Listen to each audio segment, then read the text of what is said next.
مشكله المزارعات يا استاذ مجدي مشكله كبيره جدا، واحنا يمكن بنسمع طول عمرنا ان الدوله بتطور المزارعات، تطوير المزارعات يعني عشان سنين بنسمع الكلام ده.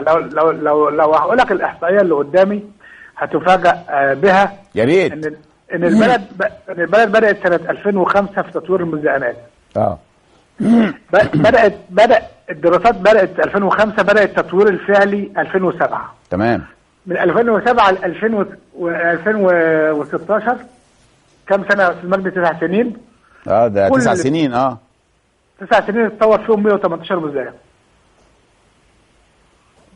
وصل قد ايه؟ 118 مزلقان. 113 مزلقان. 118 يعني الناس اللي عملوه ولا انتوا اللي طورتوهم؟ لا، اللي الدوله طورته في التسع سنين 118 مزلقان من 1332. يا ده ايه حاله البطء الشديد ده يا استاذ ابراهيم؟ لا ده انا هقول لك على الاغرب من كده. اتفضل. الدوله كانت متعاقده مع شركات هنديه واسبانيه والمانيه وايطاليه لتطوير المزارعات في مصر. تمام. يعني وصل بينا الحال ان احنا بنجيب شركات اجنبيه بالعمله الصعبه عشان تعمل لك مزلقان بمليون او ب2 مليون جنيه. تمام. في مصر تدفع عمله صعبه. فطبعا ده تهريج طوال السنوات اللي فاتت دي. لما جاء الدكتور سعد الجيش تولى المسؤوليه وفتحنا الملف، فطبعا يعني هم يبكي بس هو وهم يضحك بس هو الضحك كالبكاء، يعني اللي قال عليه المتنبي زمان. فاحنا وقفنا طبعا التعاقدات مع بعض الشركات، حتى كمان هذه الشركات لم تلتزم بالتنفيذ بالعقود معاها. يعني مثلا الشركات الالمانيه والايطاليه ما التزمتش بالتنفيذ في الوقت المحدد، اللي عملت جزء وتركت جزء. فالمهم ان الوزير وقف المهزله دي واسند المهمه لوزاره الانتاج الحربي والهيئه العربيه للتصنيع، وهم اللي شغالين في موضوع تطوير المزلقانات.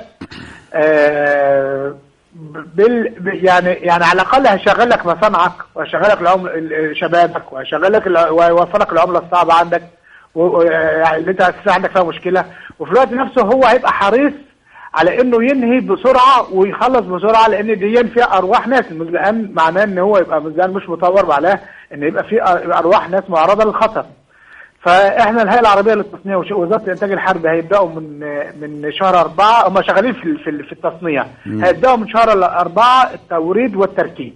طيب هو السؤال بس يا استاذ ابراهيم اللي بيدق الرؤوس بشده يا استاذ احمد، هو الناس بتتساءل، هو ما كانش يعني طالما احنا مش هنقدر على الانفاق على المزلقانات اجمالا وبشكل سريع وناجز، هو كان في صعوبه ان احنا نحط على كل مزلقان موظف يحمي ارواح المواطنين وبحبل كده، بحبل كده صغير كده يعني موجود.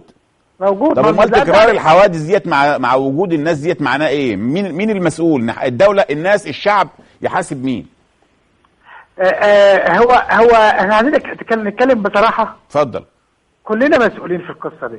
بمعنى بمعنى احنا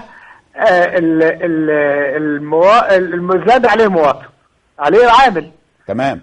والعامل واعمال المزادات دي حتى ما كانش حد طبعا بيسال فيهم خالص، وكان دايما هو اللي بيتحمله كل الكوارث، يعني هو اللي يتحملها.